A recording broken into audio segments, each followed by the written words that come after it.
Welcome back to Shutter Cinemas. Lady getup concept base பண்ண ஒரு சில படங்களை இதுக்கு முன்னாடி 2 பகுதிகளா பார்த்துருந்தோம். பார்க்காதவங்க செக் பண்ணி பாருங்கள். இன்றைக்கி பார்ட் 3ல இன்னும் ஒரு சில படங்கள் பற்றி சொல்கிறேன், நோட் பண்ணிக்கோங்க. இன்னைக்கு லிஸ்ட்டில் ஃபஸ்ட்டு பார்க்க போகிற படம் 2006 இங்கிலீஷில் வந்த ஷீ இஸ் த மேன். ரொம்பவே பாப்புலரான ஒரு படம். கண்டிப்பாக நிறைய பேர் கேள்விப்பட்டிருப்பீங்க, பார்த்துருப்பீங்கன்னு நம்புகிறேன். மிஸ் பண்ணியிருந்தா கண்டிப்பாக செக் பண்ணி பாருங்கள். சூப்பராக இருக்கும். டைம் போகிறதே தெரியாது. செம்ம காமெடியாக கொண்டு போயிருப்பாங்க. குறிப்பாக ஹீரோயினுக்கு இந்த வேஷம் ரொம்ப நல்லா பொருந்தியிருக்கும். மேல் டு ஃபீமேலை விட ஃபீமேல் டு மேல் கொஞ்சம் கம்மியாக, அந்த ஃபன்னு கம்மியாக இருக்க மாதிரி தான் ஃபீல் ஆகும். பட் இன்புட் ரொம்ப நல்லா கொடுத்துருப்பாங்க. கிளைமேக்ஸில் கொஞ்சம் நியூடிட்டி இருக்கும், அதை மட்டும் அட்ஜஸ்ட் பண்ணிக்கோங்க. இன்னைக்கு லிஸ்ட்டில் ரெண்டாவதாக பார்க்க போகிற படம் 1987 இங்கிலீஷில் வந்து ஹீ இஸ் மை கேர்ள்.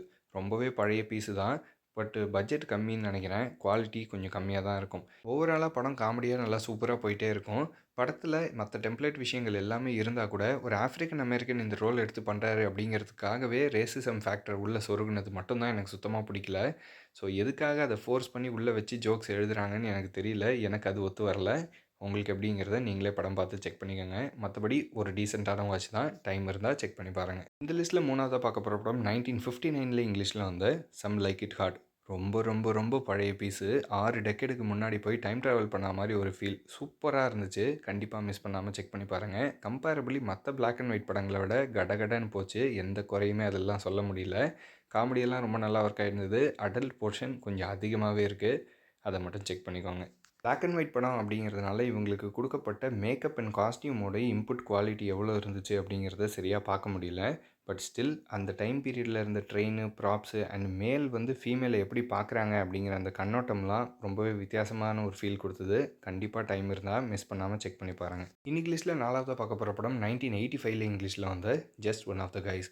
ஹீரோயினுக்கு சூப்பராக செட் ஆகிருக்கும். படம் காமெடியாக கடகடன்னு போயிட்டே இருக்கும். கொஞ்சம் பார்ஷியல் நியூடிட்டி இருக்கும். படத்தில் ஹீரோயினோட தம்பி கேரக்டர் டிசைன் பண்ண விதம் சுத்தமாக எனக்கு பிடிக்கல. அது ஏன்றது நீங்களே படம் பார்த்து தெரிஞ்சுக்கோங்க. டைம் இருந்தால் கண்டிப்பாக மிஸ் பண்ணாமல் செக் பண்ணி பாருங்கள். இந்த படத்துலேயே டூட்ஸியோட ஒரு சின்ன ரெஃபரன்ஸ் வச்சுருப்பாங்க. செம காமெடியாக இருந்தது. மிஸ் பண்ணாதீங்க. இன்னைக்கு லிஸ்ட்டில் அஞ்சாவதாக பார்க்க போகிற படம் 2001 ஸ்பானிஷில் வந்து கொரோசான் டி பாம்பான். இந்த படத்துக்கு டைரக்ட் இங்கிலீஷ் டைட்டில் கிடையாது. படம் செம்ம காமெடியாக சூப்பராக கடகடன்னு போச்சு. கண்டிப்பாக மிஸ் பண்ணாதீங்க. யூரோப்பியன் மூவின்றதுனால ஏகப்பட்ட செக்ஷுவல் சீனும் பார்ஷியல் நியூடிட்டியுமே இருக்கும். அதை மட்டும் கொஞ்சம் அட்ஜஸ்ட் பண்ணிக்கோங்க. படத்தில் இவர் வேஷம் போட வேண்டிய ரீசன் ஒன்று, அதை கண்டினியூ பண்ணுற ரீசன் ஒன்று. ஸோ டெம்ப்ளேட் படி ஒன்று என்ன அப்படிங்கிறது நம்மளுக்கு தெரியும். இன்னொன்று செம்ம சாட்டிஸ்ஃபைங்காக இருந்தது. நீங்களே பார்த்து தெரிஞ்சுக்கோங்க. இன்னைக்கு லிஸ்ட்டில் ஆறாவது பார்க்க போகிற படம் 1973 பாலிஷ்டில் வந்த மேன் உமன் வாண்டட். இந்த படம் சஜஸ்ட் பண்ணுறதுக்கு இல்லை, இப்படியும் ஒன்று இருக்குது அப்படின்னு தெரியப்படுத்துறதுக்கு, அவ்வளோதான். படத்தில் இவ்வளோ கம்மியான புவர் ஃபிலிம் மேக்கிங்கை நான் பார்த்ததே கிடையாது. பாலிஷ் இண்டஸ்ட்ரி அவ்வளோ வீக்கான்னு எனக்கும் தெரியல. ஏதோ 1 or 2 தான் பார்த்துருப்பேன்னு நினைக்கிறேன். ஸோ இந்த மாதிரி ஒரு நல்ல கதை கையில் இருந்து கூட அதை ஒழுங்காகவே பண்ணல. படத்துடைய கிளைமேக்ஸில் ஒரு சின்ன ட்விஸ்ட் வச்சுருப்பாங்க. அது மட்டும்தான் நல்லா இருந்துச்சு. படத்துடைய ஓப்பனிங்கில் ஒரு சூப்பரான கதை ஸ்டார்ட் ஆகும்.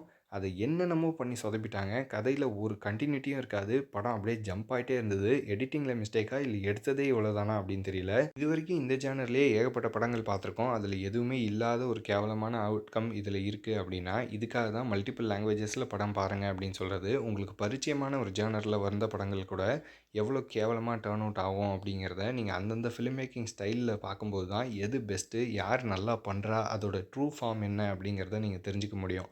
ஸோ அதுக்கு இது ஒரு பெஸ்ட் எக்ஸாம்பிளாக இருக்கும்னு நினைக்கிறேன். டைம் இருந்தால் மட்டும் செக் பண்ணி பாருங்கள். ஸோ இன்றைக்கி லிஸ்ட்டில் பார்த்த படங்கள்லாம் நோட் பண்ணிக்கோங்க. டைம் கிடைக்கும்போது மிஸ் பண்ணாமல் செக் பண்ணி பாருங்கள். இதே கான்செப்டில் இருக்க இன்னும் ஒரு சில படங்களை பற்றி அடுத்த பகுதியில் சொல்கிறேன். சீக்கிரமே அந்த வீடியோவோட சந்திக்கிறேன். தேங்க்யூ.